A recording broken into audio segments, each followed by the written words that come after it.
Hello everyone, how you doing? And welcome back to Skye and Evan in the morning. And today, Evan, today we're going to be talking Bit about of a couple of movies. yeah, a bit of an outlier. We don't. I was mentioning this. You and I don't usually watch these movies together. Usually, we watch it on our own time and then hmm, discuss it after the fact. But you'd seen my pick, the first of my choices, and you had not seen the sequel yeah, that I asked as homework. So we literally just watched them back to back. I fresh eyes, and I think finished you and I five would minutes agree that we ago. Yeah, both and we gave this a chance. We did not talk over everything. We were trying to absorb it. I really think we were fair to both movies, but I yeah, the The movies. Incredibles is one of Yeah, my all-time favorite films, and The Incredibles 2 is not one of my all-time favorite films. So that's that is why we are here. yeah. I think a bit of the issue is we definitely have enough to say about the second one, and we have way more to complain about with that. But we should start talking about the first one because it is a great fucking film. And like you said, it's one of Yeah. your all-time favorites. And honestly, I loved it watching this time way more than I did any other time I was watching. Though Yeah. it is funny, as a kid, I didn't like this film. I mentioned it to you, but I wasn't a fan of this film as a kid. But now as an adult, being able to understand Yeah. what the movie's going for a lot better, I do really love it. I mean, it's funny as a kid, you know those movies that you like? I actually didn't grow up with The Lion King because I don't Hmm. think my family like had the VHS or the DVD, and I think this was one of them where I watched it. But like Toy Story, my family had those two movies, and I grew up with Toy Story and Monsters Inc. This one wasn't quite the same, but every time I watched it, like it felt special. It felt like it's like a really cool and interesting movie. And again, I watched it in theaters. I was like 5 years old. I still vividly remember seeing this in theaters with my dad. He and I watched the movie together. It's like I don't think it's the first movie that I remember watching in theaters, but it's the best movie. Like it's like one of my earliest recollections of watching a film in theaters and just being wowed by the movie. I and I was mentioning it to you when we were watching it. I would assert that this movie's perfect. And it's like I think you and I have brushed on the idea of a perfect movie and Hmm. the whole hypothetical. But pacing alone, you and I were talking like this It is movie perfectly does paced. not let up. There's no wasted time in The Incredibles. There's nothing that is just a scene for comedy or a scene just to kind of fill the gap or something like that. Everything is relevant. Everything means something and matters to the characters. So I'm you go on because I'm trying to find a Hmm. specific point to draw from. Yeah, I think I made a comparison while we were watching. I compared it to Wake Up Dead Man in terms of pacing, because it's a movie I rewatched recently, and I was just like, wow, I do not see the time I passing, and it's 2 hours and 20 minutes long, and it's just like it flies by because it's just not only is it so good that you're like always entertained and looking for clues and everything is just really well paced. And I think this movie is just that, or it's just like it's not even that it just doesn't let up, is that everything is tight. There is no fluff, Yes. which is a big problem with Well, the second film. But there is yeah, no fluff in this film. Where you even said like there's some scenes that they edited out, and from the original script and everything, where it's yeah. just like it makes sense to keep the story tighter, to not have irrelevant, unnecessary scenes, to only focus on the story they are trying to tell, and it tells its story brilliantly, and it doesn't have any moment that feels like they're the wasting your time. yeah, I missed the era of deleted scenes when they would be on the Blu-ray, and it's just one of those things where you watch them and you're like, yeah, I I get see why they why they were cut that. Like deleted. that Yeah. cool scene, but it makes sense to cut that, usually for the sake of pacing. And yeah, pacing is tricky. It's a tricky thing to deal with. I was mentioning the third Slough House book. I'm like, that's probably the best paced of the books, and the whole thing is just like it never lets up. There's always something else happening that like just leads directly into something else. And in this case, what The Incredibles is so good at, which like Brad Bird's talked about, is that it's a family movie.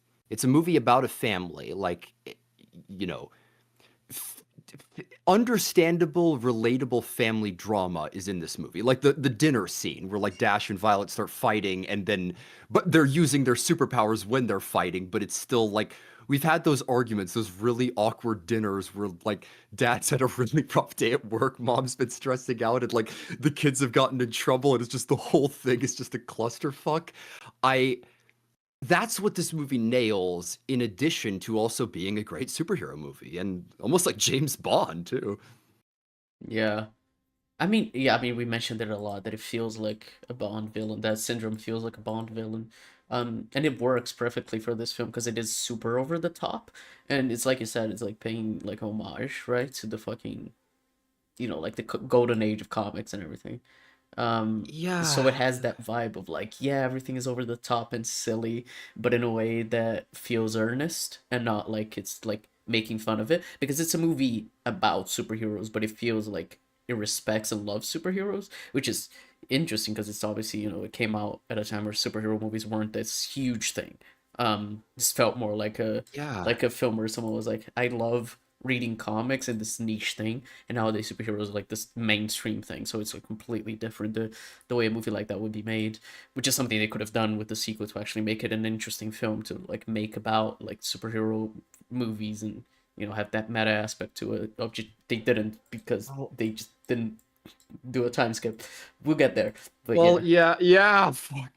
I mentioned X-Men 97 as well. Like that's one of my favorite shows of all time, but I that show does such a great job at like because it's a legacy sequel technically. It's like a revival of the original X-Men show. But I'm like the original like show was targeted at people that are like probably 10 like under 10 years old. It's made for kids. And you can tell even though it's still an X-Men show and deals with like sensitive subjects like racism like obviously ties in. But those kinds of themes can be more prominent in a legacy sequel made in 2024 and they it's made for the kids that grew up watching X-Men and now they're older.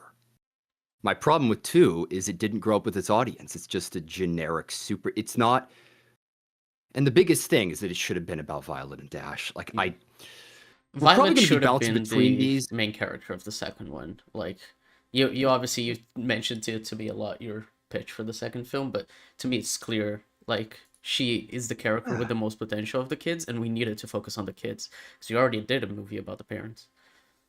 That's the thing. The first movie, like, what is the original Incredibles, like, all things considered? It's basically a midlife crisis movie. Like, dad was, like, really successful at one time, the whole, like, really amazing in college kind of a thing, and just, like, everything's going for you. And then you settle down with a family, and it's like, well, you got a job, and, like, kids is poor, and, like, you hate your job, and you're just kind of, like, doing along, but, like, Hmm. you're unfulfilled. And then the adventure calling scene. It's like that's at the 30-minute mark, and he gets this iPad that is this potential to resume superhero work, to be incredible again. And it's just that like tied in with Helen, like what is the whole thing with her? She at a point she starts to think that he's having an affair. And the kids aren't really the main characters. They're not meant to be. They're very much relegated to the sideline and Hmm. are used to build up Bob and Helen. Like the argument scene. That's like towards the end of the first act. I would honestly say that's like the capping of the first act. And what are they arguing about? They're arguing about Dash largely, and a bunch of things. But like Dash got in trouble, and he didn't make a big deal of it before, and she's bringing that back up. But in a sequel, what you could do is you could have them be the main characters, and I just Violet just makes so much sense because what I was mentioning, I love the 100-mile dash scene, and I'm like, Violet doesn't get that moment in the original movie. She still uses her powers better as the movie goes on, but it never feels like she has like control of her powers and that she is like reached her full potential. Yeah. And in Well, 2, it I don't feels think like that both either. films are building up to her having a big moment where she's like, whoa, and we see how powerful she actually is because they mention her how powerful she could be. Their only limit is themselves, and they talk about but and she says like, "Oh, I'm gonna need to protect us. Like, my shield is better than the ship, so I'm gonna stay with Jack. Jack is like, okay, that's cool. Yeah. So there's gonna be a moment where you're gonna use your shield and protect everyone, right? And no, it's just it's Lucius who does it. It was super weird. We were watching it too. And it's like, oh, Lucius is the one who stops the ship with the fucking snow. Wouldn't it have made way Yeah. more sense if it was her building like a big protective bubble around the entire ship? Well, the third act is such a hodgepodge of different people doing so many different Yeah, things, whereas like the original, like it's just simple. The Omnidroid, it's like stop the Omnidroid. Like everything they're doing, they're just like we got to stop this thing somehow. We got to destroy it, and everyone works together, uses their powers in conjunction. But in two, it's like we got to stop a yacht that is driving directly into the city from hitting the city, and Bob has to go down like attached to the anchor chain, and I to steer it differently at like Helen is getting the bad guy in the middle of it all, and everyone's like calling things out, but like it's so true. If you watch the third act of this movie, like who did the most work? Who saved the day? It's like it's Jack Jack. Lucius. Well, yeah, He saved it. Lucius. Yeah. Well, oh my God. So I said that to you. So in the third act, if you see The Incredibles 2, what happens is everyone has been mind controlled. Everyone, other than the kids. And what happens is the kids infiltrate this boat, and when they do, they they they literally show up and the like Frozo and Helen and Bob are there, and then Violet makes a force field, and then the baby, like Jack Jack, goes through the force field to Helen and takes off her mask with telekinesis. And then Helen gets the masks off everyone. I'm like, the kids delivered Jack Jack to the scene to save the day. Yeah, and Like it's the whole thing of they like, were like a pizza delivery for it. well, I made fun of the idea of like all of them being mind controlled and being like, oh, I guess the kids are gonna save them, and I thought it was a little funny because I thought it was underdeveloped because it's I compared it to Mitchell's versus the Machines where there's the scene where the kids Yes. are the only ones who aren't captured, the kids and the dog. It's actually really similar because Jack Jack is basically the dog.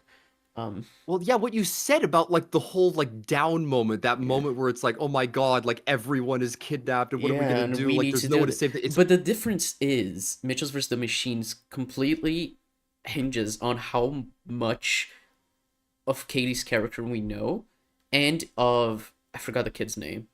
Actually, yeah, I forgot the kid's name. Her brother, and I his forgot. inventiveness, and the whole thing of like him being weird but embracing it, and that's how they win because of the fucking dog looking like a big loaf of bread and everything. It's funny.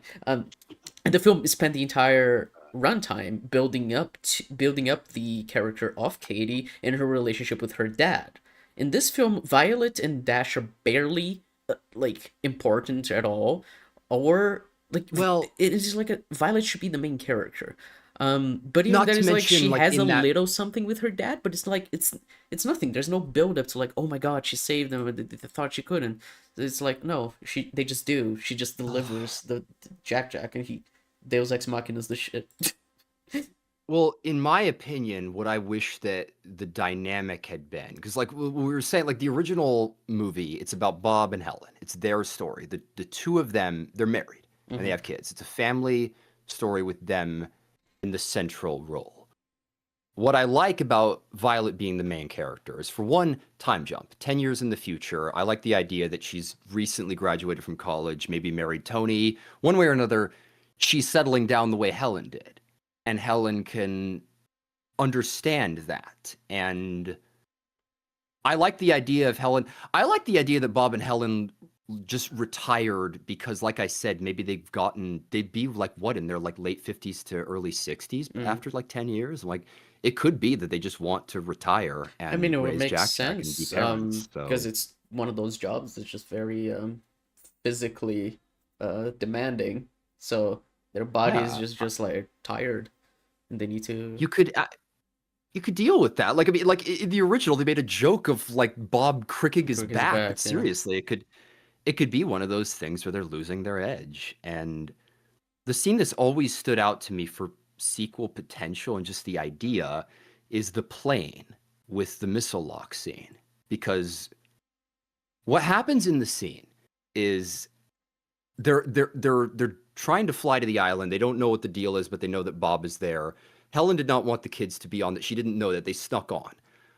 And they fire missiles at the plane, and when they do, like Helen is obviously panicking and trying to evade, and she tells Violet to put a force field around the entire plane.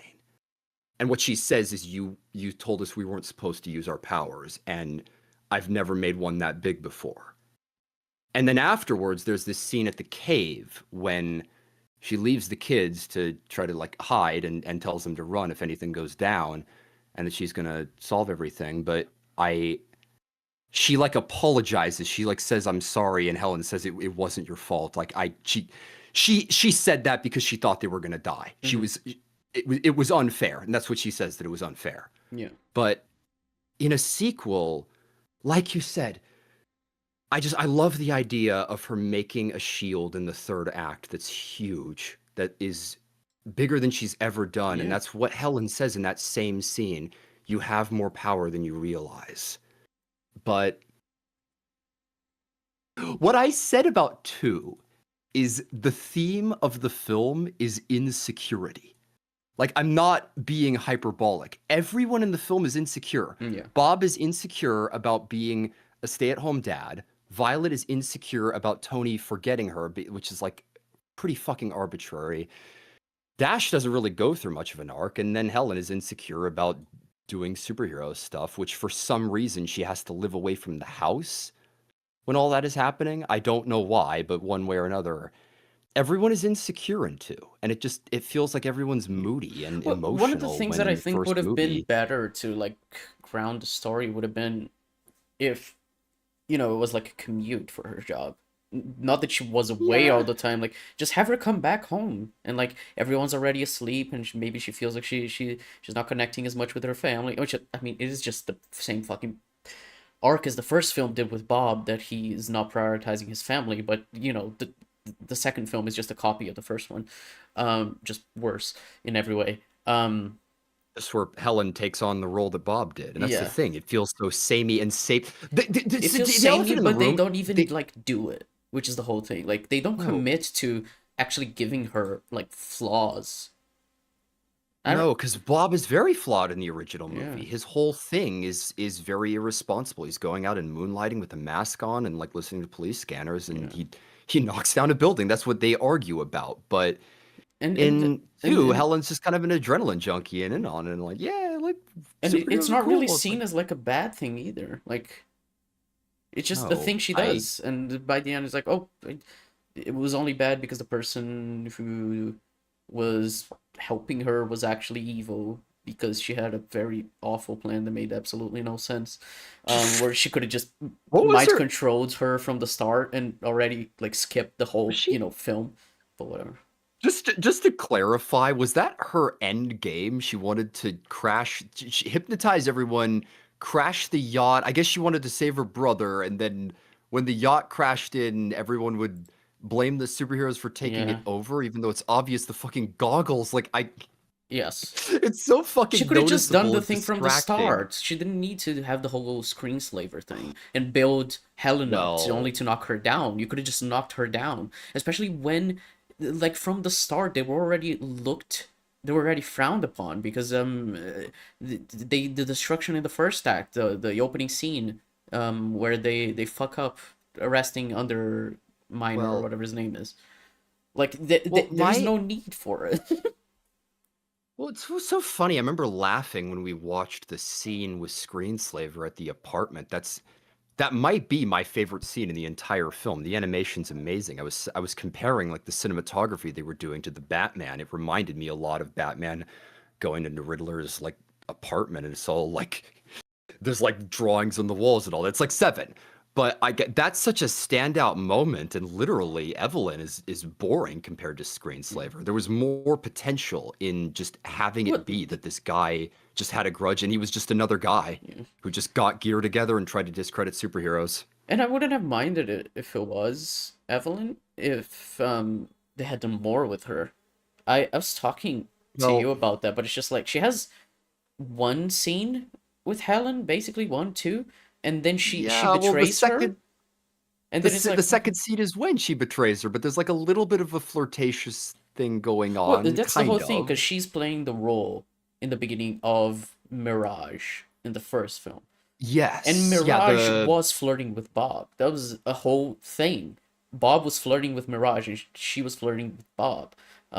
That was part of the thrill for Bob to being like this superhero, this cool guy who's yes. hot women want him. Well, Maybe he he wouldn't have been unfaithful, but there is that edge. But the second film well, doesn't like fully lean into it because there's this whole like super because it's Disney, it's Pixar, and they're fucking scared of yeah, doing anything openly queer for starters. But secondly, because they don't have the balls to do something interesting with the story. So because when Evelyn like betrays her, and she's like, "Oh my God, it was so easy, like to get you to trust me and everything. Like you don't know me." That would have been so much better if there was acknowledged in the text sexual tension, because that would have made it so that there was a reason why she trusted her. Maybe just because she was like enthralled by her flirting with her and everything, instead of just like trusting yeah, her for no reason. Like you would have had a character reason for it, but no, they don't do sort that. of swept off her feet, and that could have felt more like a betrayal of just Yeah, like, damn, like I. But it's one of those things. It's just so undercooked. It's hard to even say that they were doing that. That it just more so feels like hinting at it. Because again, it's like that's what Disney always does. They never commit to anything queer because that pisses off China. So and they don't get as much money. So that's why you never get people that are fucking gay. It's like, but I don't know, man. I Evelyn is so annoying because it's just this is of the twist Disney villain era where everyone was a twist after Frozen, and it's so fucking obvious. And I'm watching it now. The scene in like the supercomputer cooler where she's got like for one, the original Fantastic Four from the early 2000s did that shit with like freezing someone who can stretch. But beyond that, they made fun of monologuing twice in the original Incredibles. mm, And then in Incredibles 2, they do it unironically. There's no reason for her to give that monologue. speech that she Which is gives. again, if Just you had other acknowledged that than there was something between her and between Evelyn and Helen, if you had yeah, acknowledged it, then there would have been a reason for Evelyn to say that because she actually cared about Helen, but she doesn't. yeah, She's thin. Like there is something you could have done to make Evelyn interesting, but every time it gets close to doing something like that, they don't commit. It's the whole well, thing. Like there's so many things I've watched recently or played more so, which do that. Like I played the weird comparison, but I played Mafia 1, the definitive edition. Um, and it's a game telling the most straightforward mafia story you could ever see in your entire life. The most boring, bland, yes, exactly what you expect. And at every turn, I was like, "Ooh, this game is gonna do this because that's an interesting choice," and it never did. It never committed. That's how I feel with Incredibles 2. It's just doing the same thing the first yeah. film did, but it never commits to any of its ideas. Like, oh, the kid stood up. Violet, isn't that interesting? Oh no, actually, it's because he had his mind wiped. Well, at least they're gonna address that the dad caused it. Well, she's just gonna forgive him anyway, and the kid is just gonna like go out with her by the end of the film anyway, so it's gonna be resolved basically with no issue. So where is the conflict? Like there is no lasting consequences to Violet either. Like her being mad at Bob, like that's No, interrupted by Jack watching TV, and then later on she forgives him like three lines of dialogue. It's so undercooked. Everything in this film is undercooked. So frustrating. here's the thing that I was mentioning about a hypothetical. Like, I saw a comment that nailed it. How do you make a great sequel to The Incredibles? Time jump, like three steps: time jump, killer villain, time jump. And it's like they didn't do either. The villain is awful and generic, and just gets arrested at the end. There's nothing. It's just like they just slam the door. It's like, yeah, that's it. That's the end Which of is Evelyn. She just another went to thing I jail. mentioned, but Like, like it feels like it's missing a scene when Helen saves Evelyn's life. Of yeah, just like there should be a scene where they talk, but no, she's just arrested and the something. film But ends. And it's like, but I well, thought you were what doing that something interesting thematically or like story wise, or that these two had a sort of connection. But no, I guess it's just well, villain of the what week we get basically. instead is the hypoxia in the plane and her like Yeah. it's like someone on a table with a knife and her like, scraping the knife and talking like it's not earnest. It's just the villain Well, it's doing doing villain things and saying the ending villain of Die shit. Hard, right? Of the whole like laughing with Yes, the gun in your yeah. back. Which again, they made fun of that shit in the original Incredibles because movie was really clever and had a really good villain. Here's my idea for an Incredibles 3, like or just an Incredibles sequel. Steal my ideas, Brad Bird. I like seriously. You are free. There will be What no. Evan will not sue you I if you do this, Brad ugh. Bird. One way or another, my idea is for one, I like the idea of the villain. I like the idea of the villain being a girl, and I like the idea that they're around the same age as Violet. They grew up when superheroes were illegal, just like the kids from the original movie did. We're like entertaining the idea that they're the main characters of the sequel instead of Bob and Helen. Bob and Helen are still important, but they're relegated. Their main thing that they're doing in the movie, they've retired from hero work. They're raising Jack Jack. That's the key thing that they're focusing on. They're just being parents. With Violet, you could have it so that she's, like I said, graduated college recently. Maybe she married Tony. Maybe she has a kid. Dash could still be in college. There's a new status quo. What do you do to change the status quo? It all depends on what's happened in that 10 years. So, in the original film, what they did is they had a really good montage that's just an exposition dump. It's probably only like 2 minutes or so. Let me see this. Yeah, it's give or take 2 minutes, but it's just a newsreel that explains everything. It explains how we went from 10 minutes of glory days and yeah, like yay, superheroes are cool, to they're outlawed and everyone is pretending to be normal. It's another idea, just like was mentioning with the cave with Violet. There's that line at the dinner argument. What does anyone in this family know about normal? And X-Men 97 also uses that word, normal people. And I love the idea that in a sequel, the villain is just used to pretending to be normal. They have superpowers, straight up, just like Violet. And they could use them, but they just see it as like taboo. It's like it's beneath them to use their powers. But what they're trying to do, discredit superheroes. Their whole motivation is that they think that things were better the way they were. And that's what Violet said in the original movie. I want to be normal. That dynamic makes sense for the hero and the villain of an Yeah. incredible sequel. It's better thematically. It's something that is not too samey to what the original film did, and just Violet as a character is unrealized across both films. Yeah. They do a lot with her, but there's so much more potential. I What I think was saying is that just one last note. Dash gets his moment when he runs on water. That's his like fuck yeah, like and he runs on water towards the end. That's his hero moment. That's his like this guy he clearly uses his powers all the time and loves it, but Violet doesn't get that moment and she should in a sequel. So take it away. yeah, no, I was only gonna mention that I think the reason they wouldn't do something like that is because, well, for one, it's not safe just because of the time jump and like not being the exact same look and everything for the characters. Like selling toys is like unironically a big motivator Yeah. behind this. But another reason Well, is that I think your idea plays too much into the queer undertones of superheroes in this universe, I of like having like a pick me gay, being like, oh no, it should be illegal, we should do it only behind closed doors, and her be like accepting that she isn't well, quote unquote normal. I feel like that might be too well, much for Disney. wouldn't that be amazing though? Oh no, Like I would exactly love that that. tie It would in. just be too Like I too much said, for Disney. thematically it ties into sexuality. It ties into like mental health. There's so much that you could explore with Yeah. that concept. And Just you mentioned as well something I love in terms of like having Jack Jack be, a kid like 12. And we talked about yes. him being like potentially autistic, and obviously his powers are tied to his mental state. So, like maybe he hurt someone by accident or something like that. Well, And he needs to tone down his powers, and there's some like self-hating going on there, and he needs to learn to control his emotions. And there's obviously, the societal pressure about him being a superhero, and that, if they were seen as like, worse than just like quote unquote normal people.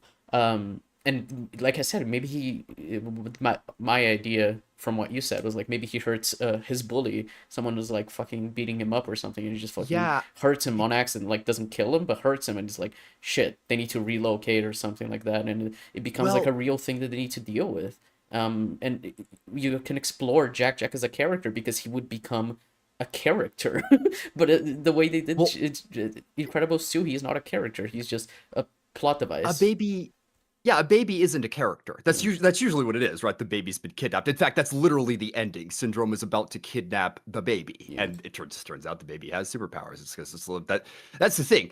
The original movie is so anti-cliche, and that's one of the examples of that. Like the kid always gets kidnapped in the third act, but instead of that, like he He fends rescues him off, and himself, then which is Bob funny. gets Yeah. the kill at the end. But in a sequel, like what did they do with Jack? They don't do anything other than cute baby. They have the raccoon, like you were saying with toys. I mean, I I I that I, scene was I honestly, so jarring. Him fighting the raccoon. I was like, what are we it's doing? It's just the movie's interrupted to become a short film. yeah, just we get A direct to Disney comedy, Plus short situational film. comedy with a Like, imagine if, like, in the middle of Guardians 2, one of the episodes of I Am Groot started playing. That's basically what that is. yeah. It's just a complete distractor where it's just like, why are we doing this? Why are we taking out a time of the movie for that? But in a sequel, I've just like that. That's what I've always said about Jack. You could do anything with him. Yeah, because he's a baby. He Like could he'll have become red hair. anything. He'd be like older. Like I like the idea that he maybe goes by JJ or Jay instead of Jack. Hmm. And like I said, he'd be a little older than Dash was in the original movie, and he'd be a little younger than Violet. It's like you can do some unique things with that. And what like you were saying, I love the idea that he's afraid of his powers Yeah. because, like you said, You the have whole such an thing with interesting Jack in the dynamic if you compare him to Dash and Violet because they grew up saying that they should hide their powers, but because they were outlawed. well, But if it wasn't yes, outlawed anymore, and Jack was it told would to embrace his powers, but he was scared of his own powers, that would be he'd fascinating. show Yeah, because you could have Bob being more, and I like I said, I love the idea of Edna being a bit of a mentor figure. They set it up in two, Yeah. ironically, so you could still do it in a sequel. But I love, I love the idea that at one point in a sequel, Edna's like in danger, like there are people that are sent to kill her, and she has like traps over her house, like no one's gonna hurt her. She's just like sipping tea Uh-huh. while that shit's going down. And Jack goes in and like goes like Logan mode and like fucking like annihilates everybody, and it's like I'm fine, dude. But she loves seeing him use his powers. Like that could just be such a cool, consistent thing that Edna That is. would have been a great payoff if Whereas he's he's like suppressing his powers the whole film, but he uses it to save Edna, even though she wasn't in danger. yeah, She would appreciate that he's and embracing his powers because she would always have told him to embrace them, but he's scared of them. That that would would be be an the amazing exact arc. dialogue.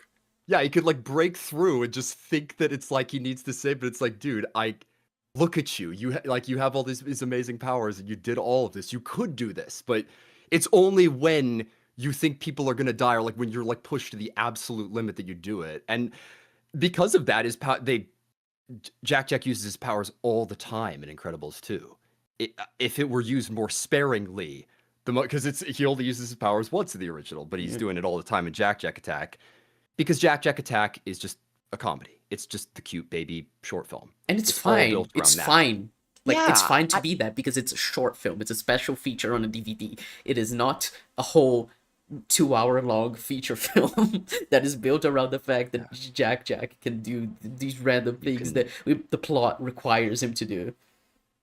Yeah, you can create comedy with a baby, but you can't create plot relevance. And the perfect example of that is Jack saving everyone in the third act. He's a So baby. stupid. He's just like, why are your eyes weird? Boop. And it's like, there you go. Like I said, hit the staples, that was easy Well, button. It's like, God. it's what I said. It would have been so much better if they used Dash's super speed.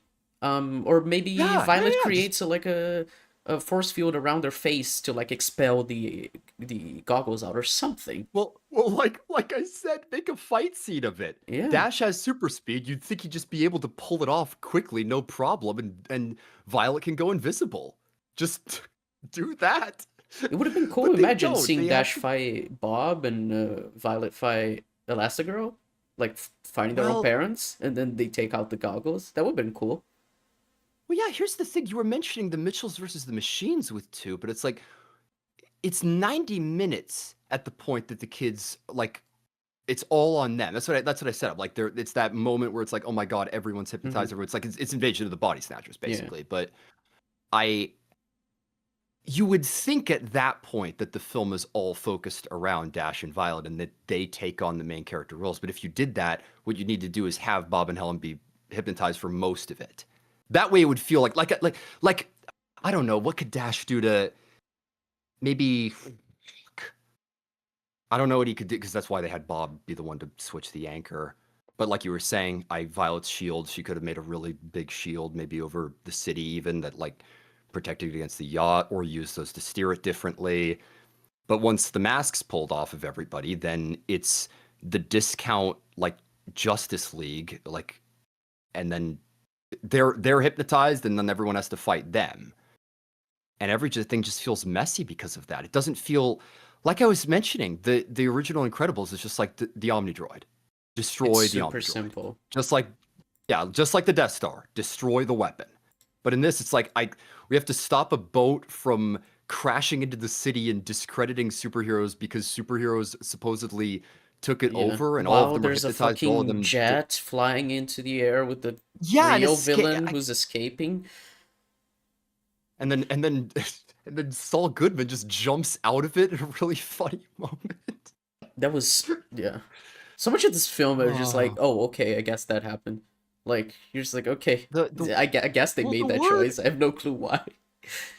well the word is contrived. It's Yeah. just like I was saying. Like the perfect example that you pointed out right away is Tony realizing that Violet is a superhero because for one, that's a character moment. Hmm. You could have it so that she tells him and that we see that like, Maybe superheroes are imagine supposedly going to imagine be he's legal scared again. of her. So, Imagine he's scared of her. It's just yeah, like, no, wait, don't go. He runs away. Boom, yeah. character. Like she's the whole thing about her wanting to All be normal now is brought up again. You can explore her character, but like it's that. But there's also like, why did she take her mask off? She would never take her mask off. So it's such an weird. arbitrary she's just mad and she just throws it Just throws down, it and that's down. how the whole thing with Tony. And because of that, he doesn't have any memories. And again, what do they do? Just comedy. Just like They do haha, comedy. They he do doesn't like remember. one And scene where they address it with Bob and her, but not well enough for it to actually matter. It's so like undercooked. like I said, I like the idea that in a sequel, she's just married to him. Like it worked out. Like she met someone when she was younger, they grew older, they got married, they have a kid. You know? Hmm. We were saying the like the nuclear family thing, the whole American dream in like the 1950s era. I'm like, that's what you're supposed to do, right? You're supposed to go to college and then settle down and have a kid. You could just have it that Dash hasn't quite reached that point, but she did. And she's happy with that. Like Helen was happy just being a mother and being like a wife until like bad shit goes down and she has to use her powers, which that's just what I love. I love the like I was saying with Jack not using his powers as much. Like I love the idea that in a sequel, Violet is very in tune with her powers. She might like controls like I. There's this weird small shot in two where she uses her powers to like she uses force fields to like go together and like knock debris out. I don't know if you remember that small moment, but she doesn't do all that much that's like innovative with her powers. It doesn't feel like she's. What's the most impressive thing she does with her powers in two?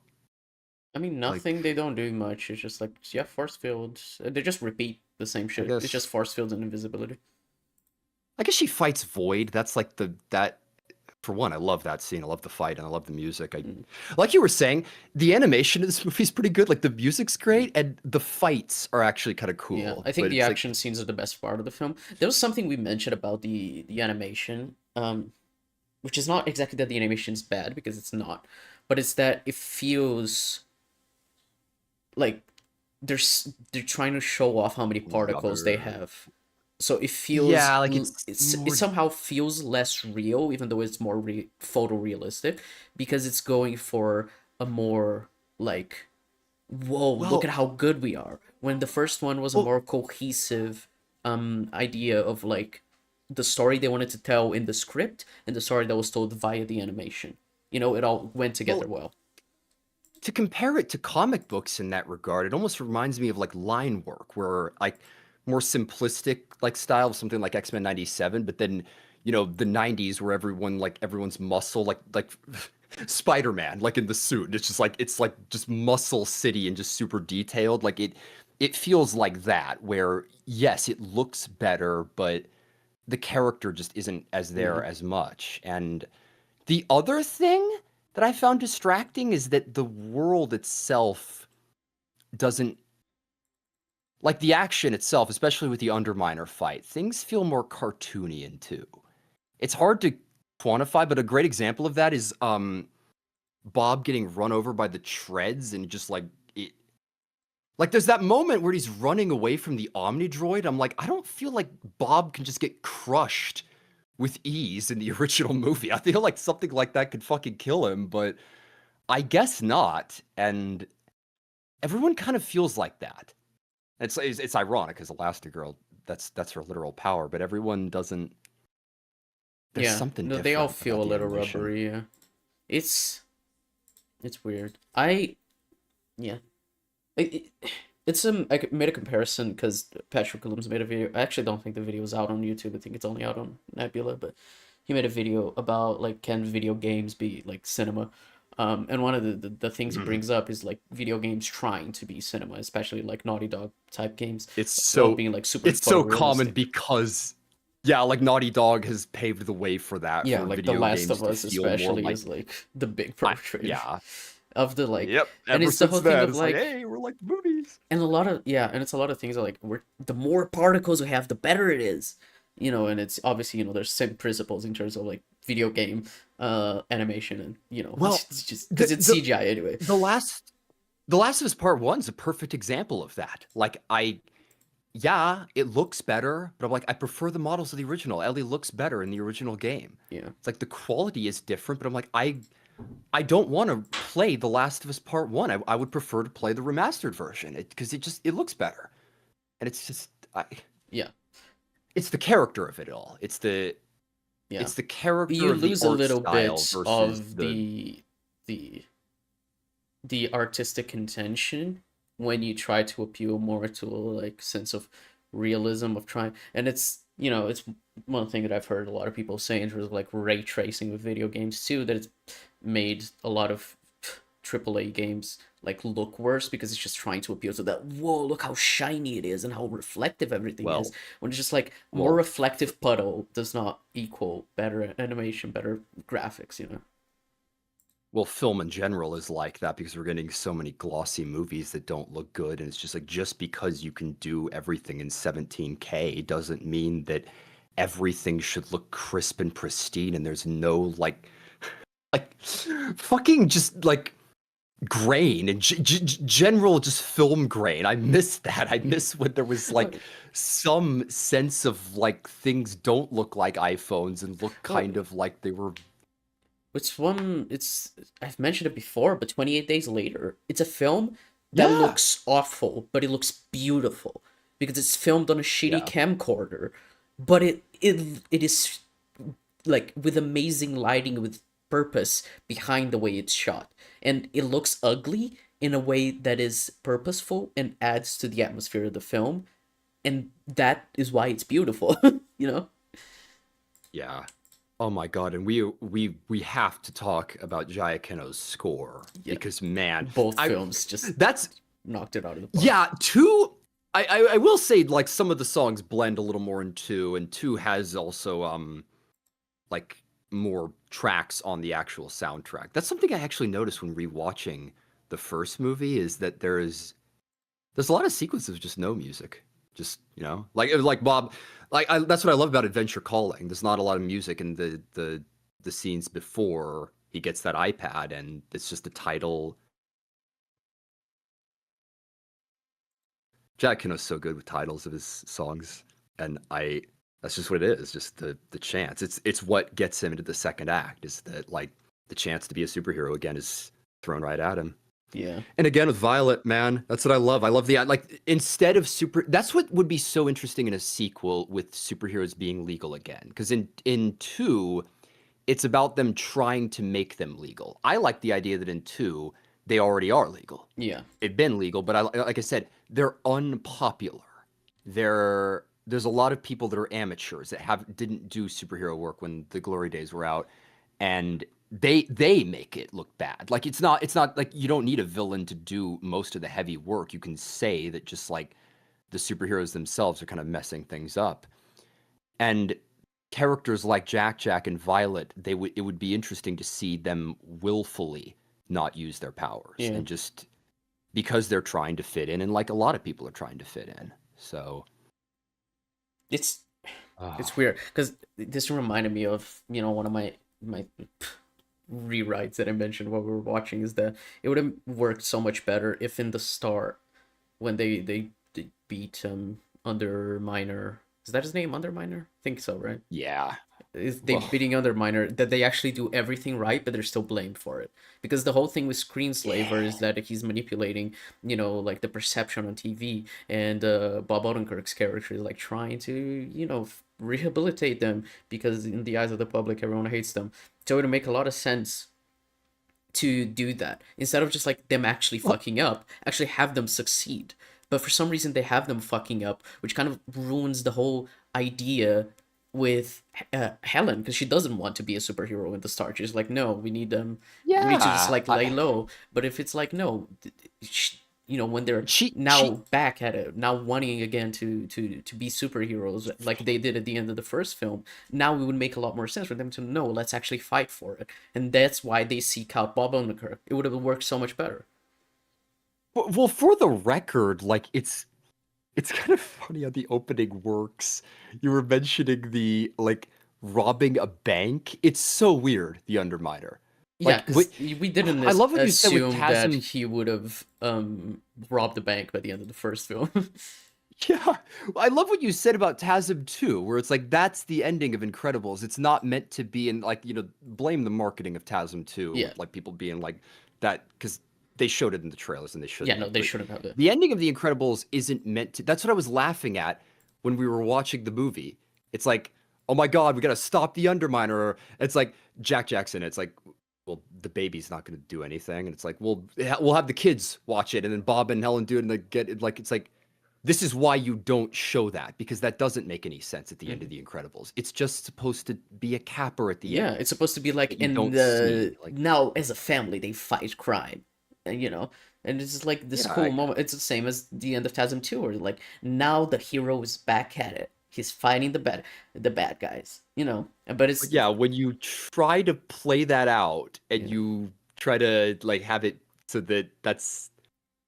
that kicks off the entire story, it's like, well, we were never meant to see that yeah. really, and I just And it's don't get so as weird interesting because of you're just like, drama out of it. why are we doing this? Why why is he robbing a bank? Yeah, why is the under who's like said that he declared war on peace and happy? He just fucking robs a bank and fucks off. And then the cops get on their ass about that for like not just letting him rob the bank. It's like, motherfucker, he was like drilling through the ground and Definitely would have destroying killed buildings. people. It's like, Yeah. yeah. Would I have made way more just sense if he just went and robbed the bank, which is the whole thing in the beginning of Incredibles 1, with Frozone and Lucius and Bob, with them, going fighting a guy who's well, they are destroying like the building and everything, like um yeah, yeah. I was just like them trying to fight crime but fucking up, and that's how, the whole conflict of the first film starts. Well, it's natural in that film, and that's what Bob and Helen argue about is that he knocked down a Yeah. building, and it's like the building was on fire, and they were just trying to save the people, but then it looked like they were robbing a jewelry Yeah. store, and it just like I it made more sense why characters messed up and why they did the things that they did, and it's like, what is it in the original film? It's just as simple as Bob is dissatisfied with his life, and why? Because he can't be a superhero. Yeah. With Violet as the main character, it could be more complex than that. She doesn't want to be a superhero. She would prefer to hang up her cape and just be a mother. Yeah. And until, like I said, until trouble comes knocking at their door, at which point Dash and her could take on the main character roles. And this, they're making an Incredibles 3. with Brad Bird directing or writing, and the director of Elemental directing it. They have a gun to the man's head, and it's so depressing to me because I do not believe that an incredible sequel made now will be half as good as the first, and I don't even expect it to carry on with the ideas of the first. But I always say this shit writes itself. It's not hard to make a sequel to The Incredibles. They laid out all the material with Violet and Dash. You just like The only it's thing as they have to simple as do the is committing to the ideas they set up, which unfortunately the second film does not commit to anything. It's redoing the first film, but worse, and with Helen instead of Bob. and everyone ends the film worse too. Like it's just the end note in the original film is that like they've because the whole like Violet's wearing her hair back thing at the end of the movie, and she asked like she Tony fucks up the whole like asking her out thing, and she kind of like helps him along, and it's Yeah, a which is cute like little showing moment. her like Dash, her confidence, which she didn't have before, because she's embracing her yeah, quote unquote but weirdness. But yeah. but they just completely go back on that in two because the second that Tony sees her without the mask, then it's all just teen drama. Is she going through adolescence? It's just like No, but it's the that's whole thing it. of like that would I be interesting if they committed Yeah. to that idea, but they don't. He's like, no, I like her, and then they mind wipe him, and then later on he's like, no, okay, like let's do the thing. It's also the I mentioned it to you, but the ending, right? They're taking her to the movie theater with Tony, and this cute little like family dialogue. I'm not like a huge fan of how overbearing they are, but it seems to be more jokingly Yeah. than like they are like being for real, being I, like, oh no, we're gonna watch you. I think they're just like teasing him, which is fine. But when they go to fight crime, there's like some duty calls thing, which is so funny how Fantastic Four First Steps copied that scene like one to one. But well, the I've heard. I was mentioning that they lied about Jack. I have, like I said, I haven't listened to Jack Kiddo's score from Fantastic, but everyone was like, "Hey, this is like The Incredibles, and it's like the '50s, just like The Incredibles. You like The Incredibles? hmm, Please watch Fantastic." pretty much. But anyway, the when they go there, I think it would have been so interesting if she was like, "You guys got this, right?" And they're like, "Yeah, we Yeah. got this," and they let her be a kid, be a teen, and go to a movie theater with her date, and they took care of Yeah. the issue. Like that would have been interesting. That would have been a nice development of the family dynamic of Well, about like letting her grow up and be like her own person outside of the family. But they're like, nope, well, we're all gonna do it together. It's like, which is like, it's not like necessarily bad, but it's just like boring. Like this, it's what I said throughout the yeah, entire because film. it's Every just choice in this film is boring. well, it's the same thing. It's like you were mentioning, where it's just why did they do that? They play the same music. It's the end of the first film where it's like riding into the incredible. I'm like, I wish that they'd done that with the kids older. Imagine that Bob and Helen aren't in that final shot, and instead it's Jack, Violet, and Dash. Yeah. They're the ones that end on that shot of opening the suit and like going into the Incredibles logo. It just like I that would be so cool. But it's just that fundamental thing with two where it's not about the kids, and I think it was just an immense mistake. I just like I there are certain creative choices where it's just like they're just bad. I'm like that's one of them where I think it was a mistake as the filmmakers, and I have a really tough time believing that Brad Bird made the film he wanted. Like you were mentioning, like, does this feel like something that was like planned that they were? Because there was a fucking message at the beginning of this film when I watched it in theaters. It's the whole Babylon thing I talked about of just like, hey, thank you for watching this film in theaters. We know it's been like 15 years, but we wanted to deliver the proper sequel to The Incredibles. Like, go fuck yourself, man. Like, this isn't it. I just, it feels contractually obligated. And I don't know if I've mentioned this yet. I think I said it to you, but they shaved a year off of the production time. This was supposed to release in summer of 2019. Instead, it released in summer of 2018. What I read is that it was apparently because it was like far enough in production that it was okay. But I just can't help but feel like at least like another year for this movie to cook, it would have turned out better. But one way or another, it just feels so rushed and sloppy in comparison to the original. Yeah. Because the original is just clearly just made from the heart.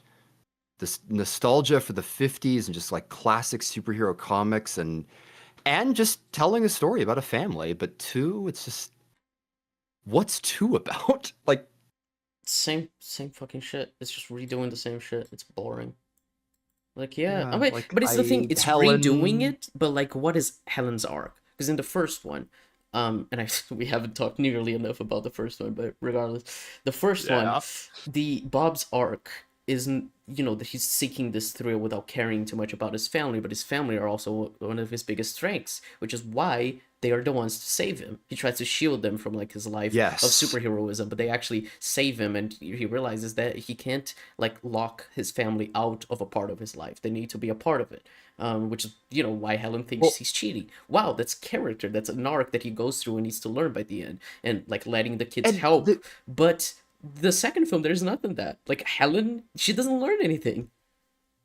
yeah, like it's so weird what they do with Helen in the because like in the original movie, here's the thing with Bob. Like I love Bob's arc, but I mentioned like it's a midlife crisis movie at the end of the day. It's the whole like the baiting of the cheating thing. I'm Yeah, like this is what happens, right? Like you get a fling and you have an affair. It's like life's boring and you don't know what to do, so you fuck it's around and just Breaking kind of Bad. like try to make your life more exciting. Yeah, yeah, but the whole thing that they do with Helen in the original movie is that this is why I think it would be a really good idea to have Violet and Helen be the main dynamic rather than Bob and Helen Mm-hmm. because she is more like Violet. And they directly set shit up like I said with the scene with the cave. I just things feel like they're meant to be set up by them. But in the original movie, Helen Bob like misses being a superhero. His whole thing is he wishes he was a superhero. He can't be one. He works at an insurance agency where he makes people's lives worse and just like fucks people over. And he hates that. Like he cheats out of it. It's like he literally like is getting harassed by his boss because he's helping people, and he's just basically working at a job where you're not supposed to help people. But Helen, her whole thing in the original movie, she's very secure with where she is. She's like hung up her cape completely. She's not doing superhero stuff. She still uses her superpowers like around the house, but she's happy and content being a mother. But Bob is moving them around a lot and keeps messing up. That's what leads to the argument. And then yeah, she's the one who saves him on the island, and then the kids stow away, which is like it's the whole thing of like why the kids like in danger, like the kids should never be. It's like they stowed away. It's like Yeah. it just that's fine. It makes sense. That's why they're in the middle of the third act, and it's like once they're Well, and it aboard, works perfectly for every character's point of view, right? Like it works from Helen's point of view because she would never endanger her kids ever. It works from Bob's point of view because he wasn't at home to be able to look after them when Helen left. yeah, It works from Dash's point of view because he was obviously always going to leave. It's just in his yeah. He character. wanted He's to know very what was going on. impulsive. He had the Yeah, suits. he's very Yeah, curious. He's very impulsive, and more than that, even I think, is that he wants something more out of life. He wants some excitement in his life more than just being not allowed to yeah. do the things he's good at. And Violet Well, still has some that too of like similar to Dash, just less so. So it works on every character's point of view, like why this happens. It's just this really, is what really good characterization. I've talked endlessly about Violet and what you could do with the sequel and her being like unrealized, but Dash, you were saying that like what's Dash's arc in two? I'm like, it's so clear in the original. What is he doing? He's acting up. He's putting tax on his teacher's chair, like in and using his superpowers to do it.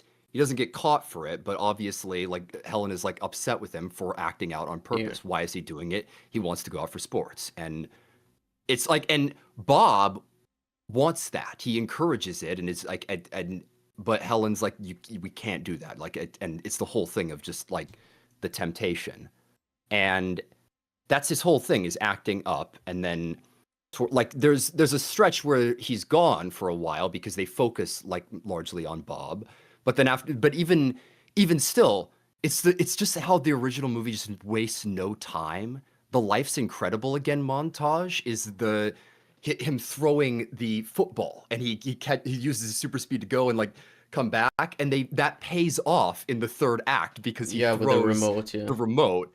Yeah, but it's like, so Dash is gone for a little bit, but you have that to set that up, and then he stows away on the plane because it's just like how his character works.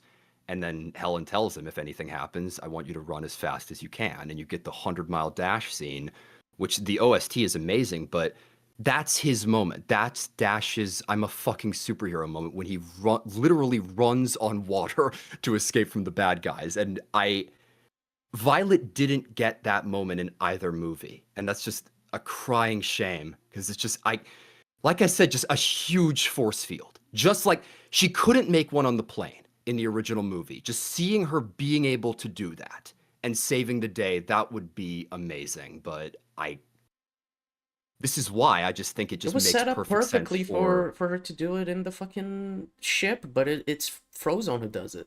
It's so weird. I don't get why it's Lucius. It's just, I don't get it. I just really don't Yeah, understand. it's yeah, the end of the movie. Like I was saying, so it's so weird how the Because whole they even yacht set it thing up in is. that scene of her saying like my force field is better Yes, than the ship, so I'm gonna stay with Jack Jack. but But you know what that scene is, really? It's meant to give her something to do and just that literally is what it feels like. It feels like they didn't have anything for her to do, so she's like, "Dad, I'm gonna watch Jack Jack." And he's like, "That's my girl." It's like, "What?" Like just the original film. What we talked about endlessly when we watched it was the pacing and just how no time is wasted. It's 2 hours, like or just a little under 2 hours, and there are 90-minute movies that are just perfect 90 minutes. I'm like, this is just a perfect 2 hours. This is a Yeah. perfect 2 hour family film. And there's so much potential in the idea of a sequel. But just when you watch The Incredibles 2, I'm just like, this is not paying off what was set up in the original film. Arcs Yeah. feel unearned, and the whole Well, thing if the just first film didn't feels. exist, the second one could exist as it is. Like I Well, was actually that's. feeling it that well, I was like, wait, because when we were just like doing it again, it felt like that whole start was just the start of the first one, doing the montage and showing like them these superheroes, but something happens where they fuck up, and it's like yeah, they're just redoing that. And I guess it could just be of like. I guess we're reintroducing it to a new audience, and then we're gonna continue the story from Incredibles 3, by like redoing the same story. I guess it makes some kind of sense. Is the whole TFA idea, right? I don't know, but it's just so frustrating because like it's you said that about what was it, Monsters University, right? And Toy Story 3 Yeah. of like movies that know that their audience grew up when they Yeah. watched I, from when they watched the original, and they acknowledge that in the new one, you know. Well, that's the thing that I mentioned that directly, man. Well, I did not. A friend of mine told me that Toy Story 3 was going to have Andy in college, and I didn't believe him at the time. Like, come on, there's no way they would do that, but they did. They had it so that the kid who played with Woody and Buzz in the original film grew up, and it leads to that amazing scene, like the thing that makes Woody special. Like, that moment always gets me to this day. And in Monsters University, like you haven't seen that film, but it's a pretty damn good prequel, all things considered. It just sets them up, and the whole thing is it's just them in college. So there's college humor for people that grew up watching Monsters Inc. back in '01 and who grew older when they did it. So it's meant to appeal to them. I wish that you could have had, like I said, Dash being in college just makes sense. 10 years, he would be in college. Just, he'd be a track star doing sports, just so much that you could do. But without a time jump, this film just feels like there's nothing to do other than retread the original and touch on the whole idea of legalizing superheroes. But it's just like instead of making that the entire runtime of the film, what you could have instead done was just montage through everything like in the original and just had solid short exposition to explain superheroes getting legal again. And like I said, what could the film largely be about? It could be about characters who don't want to use their powers, like Jack Jack and like Violet. And the villain. I love the idea of the villain having superpowers. They could maybe wipe the floor with the Incredibles, but they hate superpowers. They don't want to use them. And yeah. Unrealized ideas, and that's just what I will always say is that this shit writes itself all of this just makes sense and it's not hard, but maybe we'll get it. They'll get it right the second time. You know, maybe maybe Incredibles 3 will do a time jump. Yeah. And Maybe it's the film where they that finally commit you to an idea. well, yeah, you were mentioning that like you can kind of ignore it. Like that's what I laugh at is I'm like, I don't think you need to. I think you should just make the film I'm talking about, even if The Incredibles 2 exists. Yeah, Because like easily. 10 Could years, fit just in all the canon characters are easily. yeah, the characters are different. You change the world and like the stakes with like superheroes potentially being legal again. I'm like, you can see, you don't have to ignore two because so little even happens in it. Like the characters aren't changed in any substantive way. They're just kind of adrenaline junkies and more insecure. So, Mm. oh lordy. The whole thing too is that it just feels like hinting at grander ideas and just not committing to any of them. So, maybe they commit to the ideas in the third one. I don't have any hope, but Yeah, I mean it's another thing that we brushed on, but it just there's so much more potential. Like this was the original Incredibles was 2004, and it was before superhero movies were pop. It was back when everyone was just doing their own thing, and most of them were bad. And like Spider-Man and Spider-Man 2 were out around this time, but yeah, this came out the same year as this was Spider-Man before 2. this was before everyone was doing superheroes, and You there's could so have much so potential much to to like you were talk saying with about. Scream.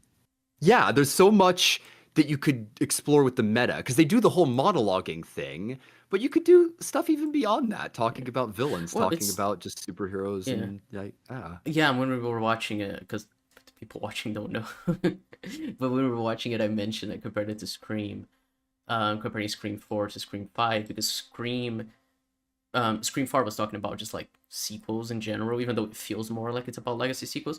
But 5 had so much more yeah, like because post Force content. Awakens, Yeah, like yeah, it came out in there's so many 2022, so legacy it's like sequels. they knew what they were talking about in terms of legacy sequels. So making a Scream legacy sequel, making fun of legacy sequels by that point made perfect sense. I don't think Scream 5 is good, but it's beside the point. Um, and doing that with Incredibles as a film that is the first one is all about superheroes, and it felt like, oh, we're praising this, this niche little corner of entertainment industry, which is comics, but that became this huge phenomenon that made a lot of money after the first Incredibles came out. By the time Incredibles 2 comes out, you have so much material you can work with about what superhero movies have becoming the mainstream, how the whole idea of like everyone loving these superhero movies, but losing their kind of like niche appeal. Like you could do something like meta like that, instead of just talking about like being reverent to the comics. You can make it reverent to the superhero movies as well. That could be interesting. And there is an earnestness to that first film of like how much it loves superheroes. That would be really interesting to see Yeah. about like loving superhero movies. I think that could have something really cool to do about that, like kind of like Rango has about like westerns, but it just doesn't. Yes. Yeah. So much meta ideas, so much that could have been done. Yeah. I don't know. I like you were mentioning not having hope for 3 and I don't either, but I laugh because when you think about it, up like it's been almost 8 years since the original Incredibles came out. It doesn't get talked about nearly as much as the first film, as it shouldn't. But it's like a lot of time has passed. I'm like, can we please just realize the stuff that was set up in the original film? But I, I I'm very cynical about Brad Bird's role in it because I don't believe that he wants to make it. I don't believe they're just letting him do what he wants. I don't believe that it's something that he because like it too just feels like that, he wrote and directed it, right? But I'm like, do you really believe this is what he wanted? This is what he Well, loved. it's This was his exactly. idea. This he I was said that dying to like make this film. it's hilarious. I said that 5 minutes into the film, and that is Yeah. just the idea I had throughout the entire film. But like, this can't possibly have been the idea that they had for this film after Yeah. 15 Right years. after picks up right after the first film. I'm like, I'm telling you, that was contractually obligated. I'm like, they were like, no, Jack still has to be a baby. It's like, come on, man. I Really? Like Yeah. the toys thing, like you were saying, they would have different character models. Bob would look older. Maybe give him like white hair. Have Helen have like gray streaks. Like have her be like Salt and Pepper, and of course Dash and Violet. They would look like Young adults. They would adults, be as yeah. tall as them, and Jack, like his design. There's so much you could do with him. His Yeah. hair, like alone, and again, he's a fucking baby. So It I could be anything. do anything you want. So So yeah. frustrating. Oh Just a my. film like lacking I any spine to actually commit to any idea. It is so boring. well, this is the thing. So this touches on recommendation, I suppose, but because I obviously would recommend the original film, but two isn't even that bad of a movie. It's not It's like the Last Jedi fine. or the Rise of Skywalker, where it's like kind of just like I'll use the term offensively bad. At least with the Rise The of Rise of Skywalker is Skywalker is offensively offensively bad. bad, yeah. It insults the intelligence of the audience. Yeah. I would not say that two is quite that, but it is absolutely inferior. And Yeah. the best that can be said about it is that it's generic. It's just a passable animated superhero film, and that is not The Incredibles 1. So, Yeah. yeah. I guess that is the I thing, like it's like I said, if you didn't watch the first one and you watched Incredibles 2 alone, you might actually just come out of it thinking, yeah, that was okay. It's a pretty decent, fun, superhero film. But especially with the way we did it, we're at that watching it back to back. It's just like, no, just don't watch the second. Just watch the first one. Ignore that the yeah, second one exists. you didn't watch it for the longest period because people told you that it was bad and they Yeah, were right. people told me the second one wasn't worth it, and it isn't. It isn't doing anything new or interesting. Because like, there are things to be said about bad sequels that are actually trying to be something. And you mentioned the Last Jedi, and I think like there's value to be had in films like the Last Jedi. Yeah. I don't think there's value in a film like Incredibles 2. It's just nothing. Like I don't see Well, how just the world gained from this film existing. well, yeah, like the OST is good. So the animation in like part is like great. Like we mentioned the weirdness of it, but Yeah, I'm not going to pretend like this movie looks bad. Of course, like the animation is solid. The scene with Screenslaver and the helicopter scene are like yeah. really The well put action together. scenes are largely good. Yeah, I Except for the third act, which just goes bananas. Which yeah, is like, yep, that was easy. the fights before do a pretty decent job, but beyond that, just character. Mhm. Just when you think about character with two, it's just like what's there to go back to? What warrants rewatching Yeah, it? I What think the only warrants like what made it characterful worth scene it? that was good, like outright good, without any caveats, was him um Ellen and well, teaching math oh, to the kid Ma- to Dash. yes, that's such a weird moment. I absolutely loved that because I'm not a fan. The whole thing with Bob is in two. What they do is he He's a has to be a stay-at-home stay-at-home dad. dad Yeah. because yeah, because Helen takes on the main character role. But there's this great little moment when he stays up like all night and he hits the books and learns like because they quote unquote changed math because he learned it differently. It's a classic thing of like carry Yeah. the four. Like what do you mean carry? I'm like so I he learns that and then he wakes up early in the morning and does Dash's homework with him and helps him through it and then it's just a Yeah, I great found little it like a character really scene it's where super interesting because it was like he's always been the adrenaline junkie, but now he's forced to stay at home. And so he's like hesitant at first and everything's going wrong. yeah He's like, okay, let me actually put some work into this because he thinks everything's just gonna fall in his lap, and it doesn't. And then he stops and yeah learns how but to teach him math, and it's not that hard, and he helps his kid. Isn't that adorable? Isn't that like a really great little well character moment? It is. But then they kind of just walk back on it because he becomes again like well the deadbeat, like not being able to take care of his kids properly dad. Like after that scene, like it's like that one moment is like, oh my god, that's a great conclusion to his yeah arc. like Now he's gonna be a from good dad. at But then it does at the that point, exactly, you'd think he'd be more confident. He'd be yeah. like he'd have it all under Which control, but is no, like again the whole he's thing still of like insecure about with Jack. Violet, right? Where her being stood up by the kid. That would be the moment where he would talk to her. Like you said, with the whole like he's standing on her Yeah, door well, and she's like, no, I don't want to talk. But he opens the door anyway. He's like, yeah, I know you don't want to yeah, talk, but we are going to talk. Like that would have been a great moment to have that, but instead they interrupt that with Jack watching TV. It's like, okay, well, and you sort of get a payoff of that later in the film when he sits down on the couch, but it's like it's kind of like too little, too late. That's at yeah. like an hour and 10 minutes in. It's like why? Well, you already Like I lost the said, the opportunity. original. You had the perfect opportunity to have that scene and to actually develop the fact that he was the one that caused that, her being stood up to happen. Like you could have actually No, done something like that, but with that, but but they leave it too late, and then she's just like, no, I forgive you, with no really like him doing anything to make up for it. He's just like, I sometimes do things without thinking of the consequences, and that's it.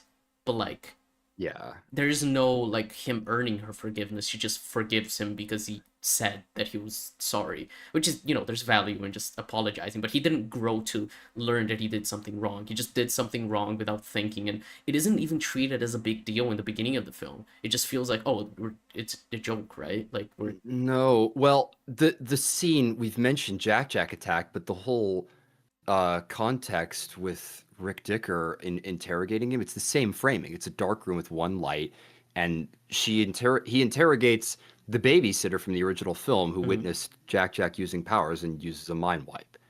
They did that like they do Jack Attack again with the raccoon. They do Jack Attack again with Tony.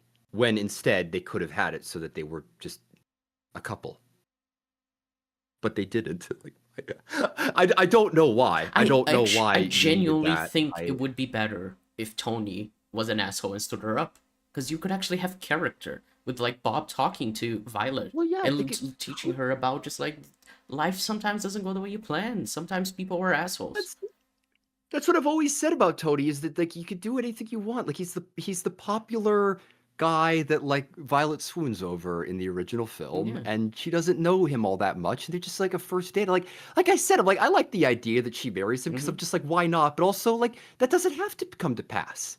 You can do anything you want, just like Jack. Like Have the so much you characters who are can all do. but non-characters are just a world of potential. Yeah. But in two, just they're safe just having Jack be a baby and having Tony have his memories erased, and because of it, it just It's feels like fine anyway. By the end, they're just going on the date anyway. Like the the movies end on the exact same framing of like, yep, now heroes are gonna be back, and she gets a date, and they're all happy. And it's like, okay, why did we just redo the first film? It's literally doing everything fucking Scream 5 made fun of. Of the Legacy sequel. It's so frustrating. Like, yeah, we're just gonna redo the exact same story. yeah, a time that's my biggest thing with two. I'm just like if there's no time jump with three, like I don't know what we're doing. I'm like what Well, the I'm thing not is, saying you right? can't develop the Two became basically a villain of the week thing, and if they do the third, yeah. the same story as the first two, then it's just like, okay, the Incredibles franchise is just a villain of the week thing, and the first film was actually good, and the others are just like not. It's basically going to become an anthology because they're all going to be reset to the start of the first film and redo the arcs anyway. But there's no way they're going to do that again because they already done that with both the adults. So now they have to explore the kids. There's no way they're not going to, unless they're Yeah. really bad at their jobs. Yeah, I mean, like that would literally be what it is. Like the first movie is Bob's movie, and two is focused on Helen with her Yeah, taking on more of the main character role. So it's like, I, if you don't explore the kids, then I I don't know don't know what the what fuck they we're doing any of fucking this do for. about Lucius. You did the same thing, but it's Lucius Yeah, and Honey now. that'd be the main character. It's like Brad, come on. Move I'm like forward. Disney threatened to kill my kids if I didn't make a third Incredibles movie. What the fuck did you want from me? Speaking of which, Scott, it's to say which something, something unequivocally good about the second film. Lucius is awesome. I fucking love oh Frozone. Samuel dude, Jackson's great, and he's always cool with the action. And yeah, I like Frozone. yeah, it's amazing that they got him back as well because they totally could have recasted him and just not given a shit. But it's so cool that Sam Jackson Yeah. came back for the role. But I love that scene. That's one of like one of many great action scenes in the movie when they try to go for the kids at the house and Mm. it's the whole like acting like everything is okay, but you can tell he's like, run, they're gonna kill you. They're gonna mind wipe you. So yeah, lots of cool Frozone in the movie and yeah, amazing addition in both films where they just basically let him do his thing. I don't know how many animated didn't he play like Garfield's dad in the new Garfield with Chris I Pratt? think so. Yeah. I think he did. I don't know what other animated. Yeah, I'm looking Do you it up remember other now. animated performance? Yeah, usually he's known for his live actions. Yeah, yeah. Oh, and I don't think we have. I don't know how much we mentioned Evelyn's like motivation in two, by the way, but I find it the lamest shit in the world. For one, it's all the monologue is where she explains it. But what happened is her dad, like someone broke into her house and her dad called the superheroes rather than the police. And it's like, that's And he it? died, yeah. Yeah, They couldn't save yeah. him, yeah. I'm like, Yeah. for one, dead dad. I'm like, that's a great motivation. Like every character has that. So like you're throwing it in the pile. I, that's all you could come up with. It's like our dad died because superheroes were too slow. But that's all they do with her. And again, she's trying to discredit superheroes, which I think makes sense for a villain, but the way she goes about it, It makes no sense. It's I super don't know. counterintuitive. She could have just set Helen up from the start, but she has this whole elaborate plan to build Yeah, her up to then prop her down. It was just yeah, like, she why are wants we them to doing this? look good and then bad, I guess. Like popular enough to get like media attention and then And pull the almost pass rug the out. fucking law, but then pull out of it with Uh, the last I, second. There's no reason. There's no reason to do that. It makes absolutely no fucking sense. yeah. Oh my God. So yeah, Skye, would you recommend The Incredibles or The Incredibles 2? well, I think it's kind of obvious that I would highly recommend The Incredibles. One, I think we both agree that it is virtually perfect. It is just one of those films where it's like everything just fits together so tightly and so nicely, and it's just such a pleasant film to watch. Everything about the experience feels Yeah. pleasant. I feel the same way recently when I rewatched Wake Up Dead Man. I was just like, this is such a pleasant film to watch. Like I can see myself I gotta rewatching this like every couple months because it's so nice. It feels the I way it feels is so good, and it's so tight, and everything goes so perfectly. So yeah, I gotta watch Wake Up Dead Man because I'm I've like thought about I've recommending it heard for that the it goes podcast. back. I've heard that it goes back to the era of like how the original Yeah, Knives Out felt in comparison to Glass Onion, and the first movie does have a very warm vibe, doesn't it? It's like it's a very like cozy like yeah. Thanksgiving vibe movie. It So does feel very yeah, Thanksgiving. Yeah. yeah, but I'm with it. It's that whole thing where I'm like a lot of people don't believe a perfect movie is like a thing. It's like no movie's perfect, but what I've always said, even just with that, like even if you agree with that, there are movies that get damn close. And like Incredibles is one that I would put on that list where it's cozy, it's so well paced, the music's amazing, and the characterization's great. But Yeah. two, I Yeah, would not two I would recommend. not recommend, yeah. I feel they dropped the ball. It's like it's so funny too, because like I mentioned, it's not like The Rise of Skywalker. It's not offensively bad, but passable is not good enough for The Incredibles when the first movie was so great. And it's kind of the Pixar era that we're in now, isn't it? Of just sequels and just like we're Yeah. getting a Toy Story It's 5. either We already got sequels 4. or films that are sent out to bomb with like no Yeah, marketing like whatsoever. It's Elio, like so weird. Jesus. Yeah, Pixar needs to wake up because I mean, like fucking independent animation already is built. Like you got Glitch and like Vivian Madrano and the Amazing Digital Circus. Like they're so and then Lackadaisy. Like then that's like more tailored towards adults. But like my And God, obviously man, being more, TV shows rather than films, but yeah. But it's just one of those things where Pixar was unstoppable for years. Disney just in general. But it's like well, times have well, changed, yeah, there man, was and a just time where giving Disney us would win every animated yeah feature at the Oscars. Yeah. Oscars every year, even if they weren't the best. And then Spider Verse happened, and they're just like Yeah, they've not recovered since Spider Verse. did Puss in Boots: The Last Wish win? Did it or wait? Hold on. I think that was the same year as Across the Spider Verse, right? Wasn't it? Or Yeah, I thought it won. Was I? Hang on. Academy High School nominated for best. What won? I don't know what year. What year did Academy Puss in Award Boots win? Come out? best. Yeah, 2022 was when it came out. Okay, so That's a 2023 was Pinocchio. Wait, that Guillermo del one? Toro, No. Guillermo del Toro's Pinocchio, not Oh, Disney's. oh, yeah. Oh, that was. Oh, I think Puss in Boots should have won. Honestly, I love Pinocchio, but Puss in Boots is a better film. Yeah, Oh I God. haven't watched Pinocchio yet, but Yeah, the that is the animation in general, like that. I think we were talking about that being such an outlier that it's a legacy sequel, like to Shrek, and it's all that, but it's so earnest and the animation is so good, and it's just like, where did you come from? Where did something this good come from yeah. animation? It's like Spider-Verse is the same. It's always amazing. We just see a genuinely innovative, great animated film. Yeah. So yeah. I was thinking actually, because of I was watching Incredibles today, that The Wild Robot is a film that I kind of want to watch with you, just because it's like such an I amazing original animated film that I love, and it feels so earnest. Like last year was great. There were those Flow and Wild Robot. yeah.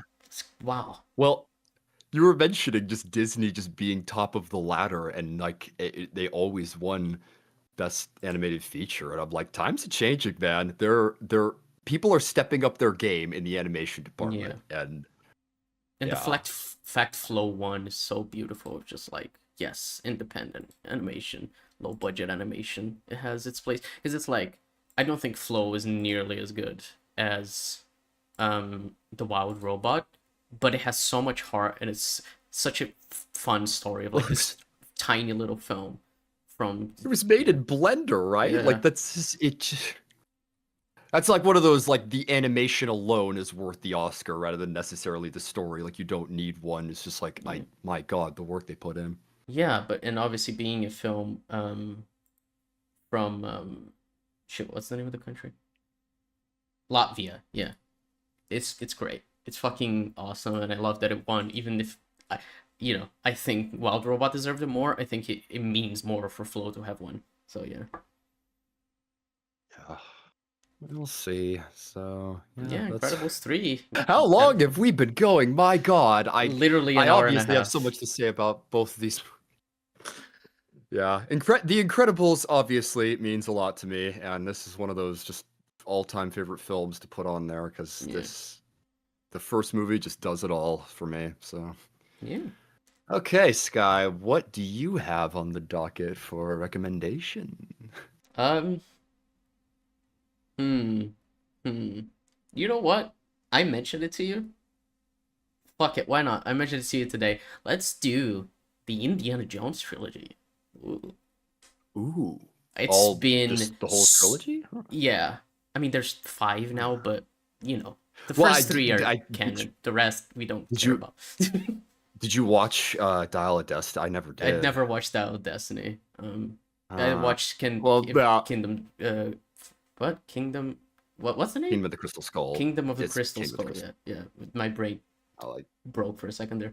I watched that when I was a What? kid, and it was fine. Yeah. But the first three, I grew up with those films. Those and Jurassic Park are like my entire Oh, childhood. And it's well, funny. I always like my favorite Jurassic Park was always three when I was a kid. Um, three, yeah. which is like embarrassed to say that nowadays, but yeah, I did like it. And Indiana Jones, I always loved it. I had the Well, I made my dad to put the theme song from Indiana Jones as his ringtone on his phone. hmm? This is like in the Yeah, 2000s. He had to like pay for it to be his yeah, like the ringtone and everything. paid ring, like it's hard to get something like that. It's Yeah, just just easy nowadays, but yeah. oh man, So it's the whole I thing. grew up. I love those films so fucking much, and I'm excited to Yeah, rewatch. I rewatched Raiders a couple years back, but I never finished the whole trilogy, so I'm excited to watch it all now.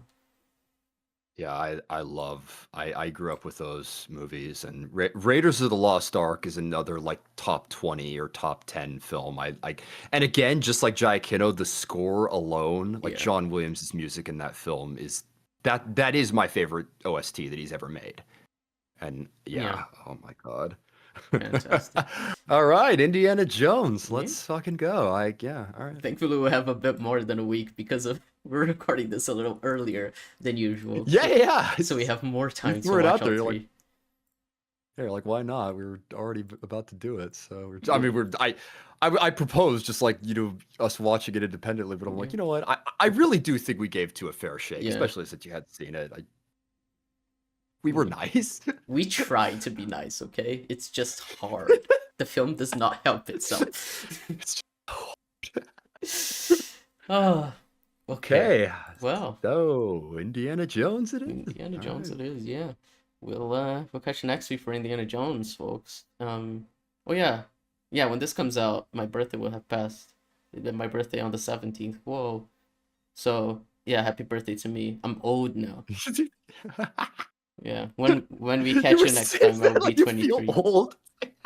Oh, It's funny feeling old when yeah. you're in your 20s because you're really Is fun. not, but What? it's just But there's to time, me. I'm 23. It's been 5 years since I was 18. It's half a decade. That's insane. Well, I Insane. just love thinking about COVID in that regard, of that being plus 5 years. I'm like, dude, really? I'm like, It don't feels feel like like that. It's a just, week ago. Yeah. yeah, just time so COVID different in a did modern fuck our era. like So. whole perception of time. Oh my God. All right. So Anyway, yeah, we'll catch you happy, next week happy with Indiana pre-birthday, Jones. Skye, and Thank you. Indiana Thank you. Jones next week. All right. Catch you later. Bye bye.